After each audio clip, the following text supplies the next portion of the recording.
পৃথিবীর সবচেয়ে ধনী ব্যক্তিদের গ্যারেজে গেলে আপনি কি দেখতে পাবেন? চোখ বন্ধ করলে আপনি যেটা কল্পনা করবেন সেটা কি ঝকঝকে সুপারকার, বিরলতম লিমুজিন, রাজকীয় কালেকশন, কিন্তু একটা জিনিস প্রায় অবধারিত, একটি মার্সিডিজ বেঞ্জ। রাজপরিবার, রাজনীতিবিদ, বিশ্বখ্যাত খেলোয়াড় কিংবা বিলিয়নিয়ার ব্যবসায়ী, সবার পছন্দের তালিকার শীর্ষে আছে এক নাম, মার্সিডিজ বেঞ্জ। কিন্তু এই অভিজাত্যের প্রতীক, এই বিলাসবহুল স্বপ্নের শুরুটা কি এমন ঝলমলে ছিল? একজন দরিদ্র কিশোর কার্ল বেঞ্জ, যার হাত ধরে পৃথিবী পেয়েছে ইতিহাসের সবচেয়ে বিলাসবহুল গাড়ি। 1844 সালে জার্মানির মুলবার্গ শহরে এক নিম্ন মধ্যবিত্ত পরিবারে জন্মগ্রহণ করেন কার্ল বেঞ্জ। কার্ল বেঞ্জের বাবা ছিলেন একজন লোকোমোটিভ চালক। কার্লের বয়স যখন মাত্র 2 বছর, তখন তার বাবার মৃত্যু হয়। মুহূর্তেই তাদের সংসারে নেমে আসে চরম আর্থিক সংকট। ক্ষুধা আর দারিদ্র্যের মধ্যেও মা কার্ল বেঞ্জের পড়াশোনার সুযোগ নিশ্চিত করেছিলেন। তিনি বিভিন্ন ফ্যাক্টরি ও বাসাবাড়িতে দিনরাত খেটে গেলেন। স্কুলে কার্ল ছিলেন এক অসাধারণ ছাত্র। বিশেষ করে রসায়ন আর গণিতে তার দক্ষতা ছিল অবিশ্বাস্য। সেই প্রতিভা তাকে নিয়ে গেল এক বিস্ময়কর যাত্রায়। মাত্র 15 বছর বয়সে ভর্তি হলেন কার্লসরুহে বিশ্ববিদ্যালয়ে মেকানিক্যাল ইঞ্জিনিয়ারিং বিভাগে। সেখানে তিনি পরিচিত হলেন একজন অনন্য শিক্ষক, যার নাম ফার্ডিনান্ড রেডটেনবাচার। এই রেডটেনবাচারই ছিলেন সেই মানুষ যিনি জার্মানিতে মেকানিক্যাল ইঞ্জিনিয়ারিংকে সাধারণ ওয়ার্কশপ পেশা থেকে এক বিশাল বৈজ্ঞানিক গবেষণায় রূপান্তর করেন। তিনি বিশ্বাস করতেন স্টিম ইঞ্জিনের যুগ শেষ হয়ে যাবে, আর আসবে নতুন প্রযুক্তির সময়। কার্ল বেঞ্জ তার শিক্ষকের কাছ থেকে অনুপ্রাণিত হয়ে শুরু করলেন স্বপ্ন দেখা, স্বপ্ন এক ঘোড়াবিহীন গাড়ির। একজন নিয়মিত সাইকেল চালক হিসেবে নিজের সাইকেল নিয়ে নানা পরীক্ষা নিরীক্ষা চালাতেন তিনি। খুঁজে ফিরছিলেন এমন এক প্রযুক্তি যা মানুষের জীবনে বিপ্লব আনতে পারে। তখন অনেক উদ্ভাবক স্বচালিত যান তৈরির চেষ্টা করছিলেন, কেউ কেউ সফলও হচ্ছিলেন, কিন্তু সেই সব যানের সীমাবদ্ধতা ছিল স্পষ্ট। প্রতিটি ছিল স্টিম ইঞ্জিনের উপর নির্ভরশীল, ভারী, অচল ও অনুপযোগী। কার্ল বুঝতে পেরেছিলেন এই পথে সফলতা আসবে না। প্রয়োজন সম্পূর্ণ নতুন একটি ভাবনা, নতুন এক প্রযুক্তি। যখন সবাই তার স্বপ্নকে উপহাস করে বলেছিল এটি অসম্ভব, তখনও কার্ল বেঞ্জ বিশ্বাস রেখেছিলেন একদিন তার ঘোড়াবিহীন গাড়ি পৃথিবী বদলে দেবে। মাত্র 19 বছর বয়সে বিশ্ববিদ্যালয় থেকে স্নাতক শেষ করেছিলেন কার্ল বেঞ্জ। কিন্তু স্নাতকের পরবর্তী 7টি বছর যেন ছিল এক অনিশ্চয়তার অন্ধকারে ঘেরা। বিভিন্ন ইঞ্জিনিয়ারিং আর মেকানিক্যাল ওয়ার্কশপে কাজ করলেও কোনো কিছুতেই মন স্থির করতে পারছিলেন না। তবুও শেখা আর ব্যর্থতার পথে হেঁটেই 1871 সালে মাত্র 27 বছর বয়সে মেকানিক অগাস্ট রিটারের সাথে পার্টনারশিপে ম্যানহাইমে প্রতিষ্ঠা করেন একটি আয়রন ফাউন্ড্রি ও মেকানিক্যাল ওয়ার্কশপ। কিন্তু শুরুতেই নেমে আসে ভয়ঙ্কর ধাক্কা। অগাস্ট রিটার ছিলেন একেবারে অবিশ্বস্ত। স্থানীয় কর্তৃপক্ষ তাদের সরঞ্জাম জব্দ করলে প্রথম বছরেই কোম্পানি ভেঙে পড়তে শুরু করে। পার্টনারের বিশ্বাসঘাতকতায় কার্ল বেঞ্জ মানসিকভাবে বিধ্বস্ত হয়ে পড়েন। কিন্তু ভাগ্য তখন লিখে রেখেছিল এক নাটকীয় মোড়। এ সময় তার জীবনে আসেন এক নারী, যার নাম বার্থা রিঙ্গার। ধনী পরিবারের কন্যা বার্থা শুধু জীবনসঙ্গী হননি, কার্ল বেঞ্জের স্বপ্ন বাঁচানোর যোদ্ধাও হয়ে ওঠেন। তিনি বেঞ্জকে রক্ষা করতে নিজের উদ্যোগে কিনে নেন রিটারের সব শেয়ার এবং ব্যবসার পূর্ণ নিয়ন্ত্রণ নিজ হাতে নেন। এরপর আসে সেই ঐতিহাসিক মুহূর্ত। 1879 সালে কার্ল বেঞ্জ তৈরি করেন তার প্রথম গ্যাসোলিন চালিত 2 স্ট্রোক ইঞ্জিন। এক এক করেই তিনি পেটেন্ট নিলেন ignition system, spark plug, carburettor, clutch, gear shift এবং ওয়াটার কোল্ড রেডিয়েটরের মতো ভবিষ্যতের অটোমোবাইলের অবিচ্ছেদ্য প্রযুক্তিগুলো। কিন্তু সাফল্যের পথে লুকিয়ে ছিল আরেকটি ভয়ঙ্কর বাধা।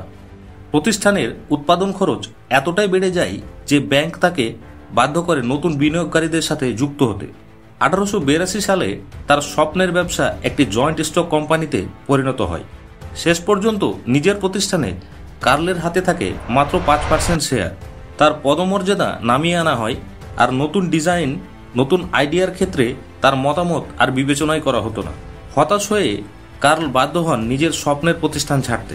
সেটা ছিল তার জীবনের সবচেয়ে বড় ধাক্কা।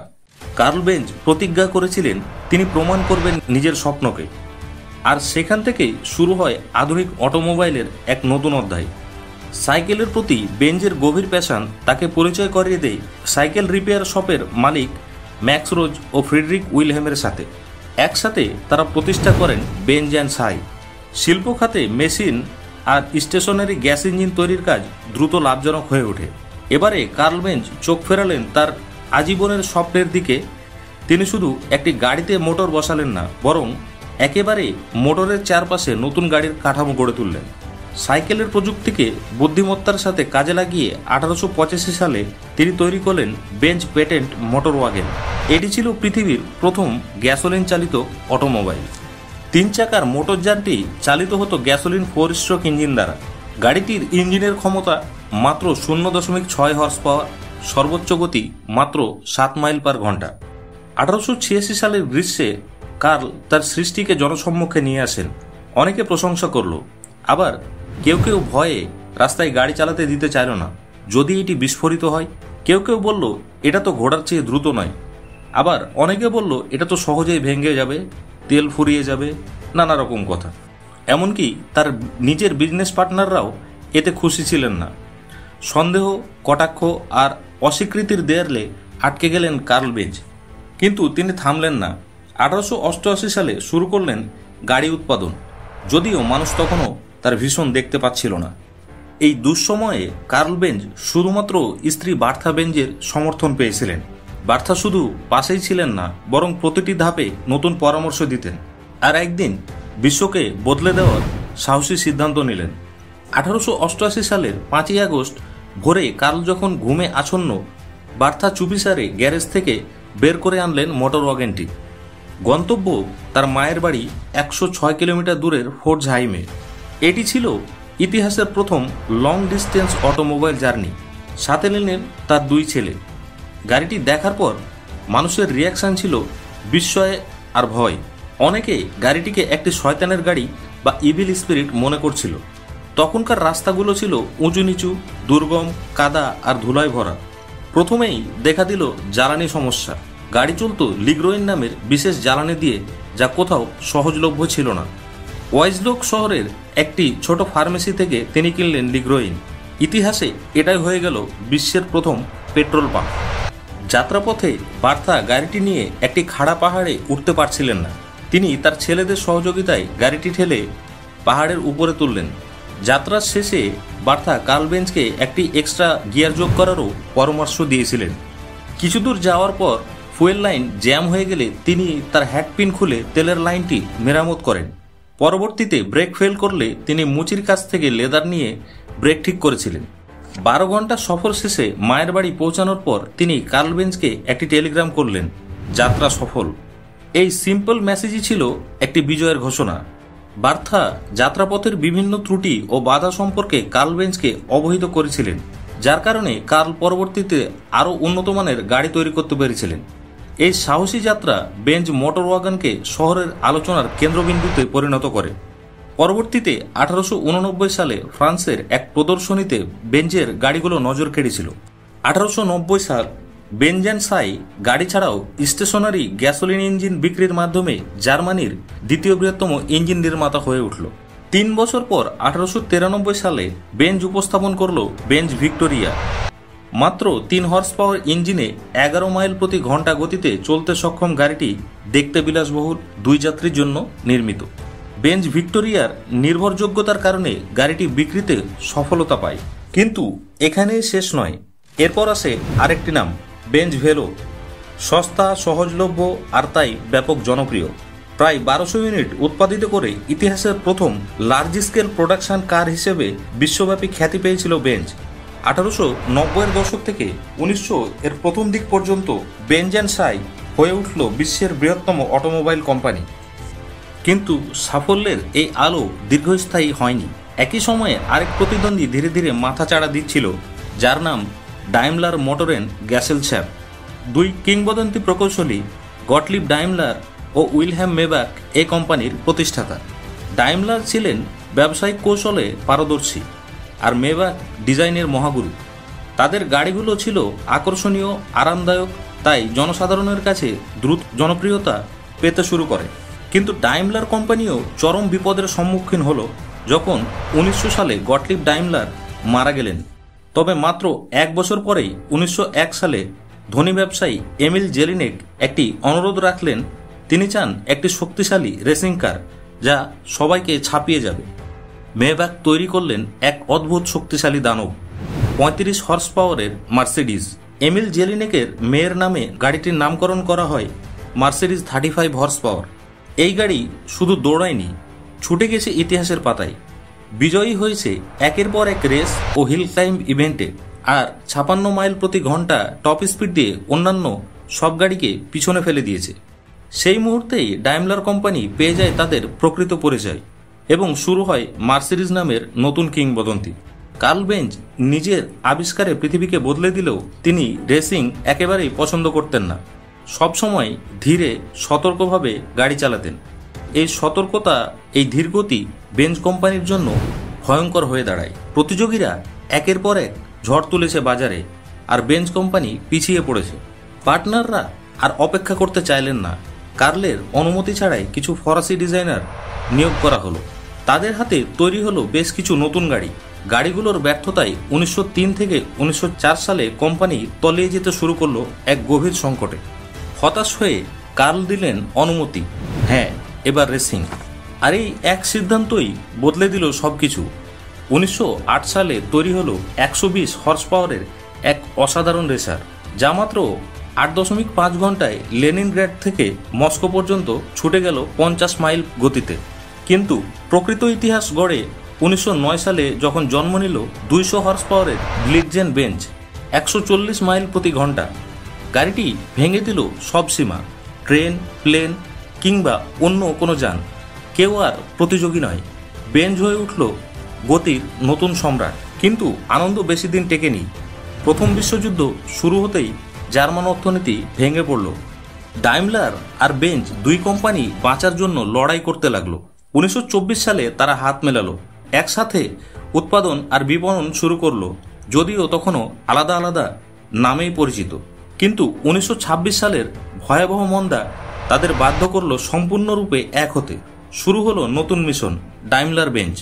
তাদের প্রতিটি গাড়ি পেল নতুন নাম, Mercedes Benz.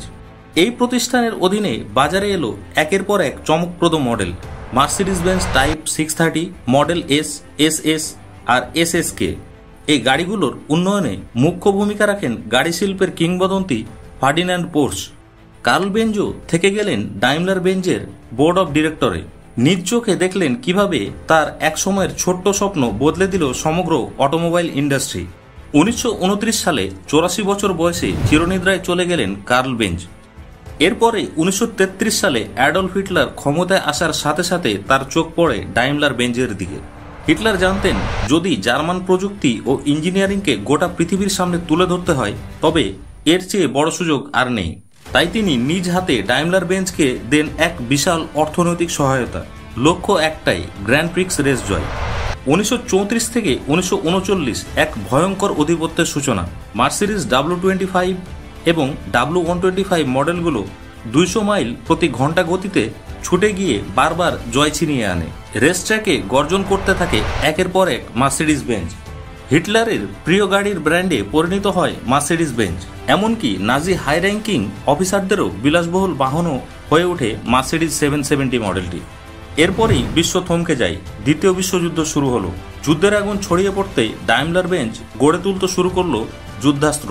Military truck, tank, aircraft engine, submarine একের পর এক তৈরি হতে থাকলো তাদের কারখানায়। যুদ্ধ যত দীর্ঘায়িত হলো ততই প্রকাশ পেল এক ভয়ঙ্কর দিক। জোরপূর্বক শ্রমিক ব্যবহার শুরু করে ডাইমলার বেঞ্জ।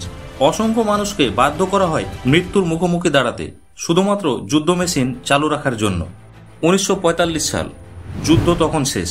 হিটলার নেই, আর ডাইমলার বেঞ্জ প্রায় ধ্বংসের দ্বার প্রান্তে। পটসড্যাম এগ্রিমেন্টের আওতায় কোম্পানির বৈশ্বিক সম্পদ জব্দ করা হয়। সবকিছু যেন শেষ হয়ে আসছিল, কিন্তু ইতিহাসের চাকা আবার ঘুরে দাঁড়ালো। 1946 সালে আমেরিকান অকুপেশন অথরিটিজ ডাইমলার বেঞ্জকে প্রোডাকশন পারমিট দিল। তারা আবার শুরু করলো। মার্সিডিজ বেঞ্জ 170 ভি মডেলের উপর ভিত্তি করে তৈরি হলো অ্যাম্বুলেন্স, পুলিশ ভেহিকল ও ডেলিভারি ভ্যান। 1947 সালে পুনর্জন্মের মতো আবার গাড়ি উৎপাদনে নামলো ডাইমলার বেঞ্জ। 1950-এর দশকে তারা ফিরে এলো আগের মতো শক্তিশালী হয়ে। বিশ্বমঞ্চে এক মহাকাব্যিক কামব্যাক।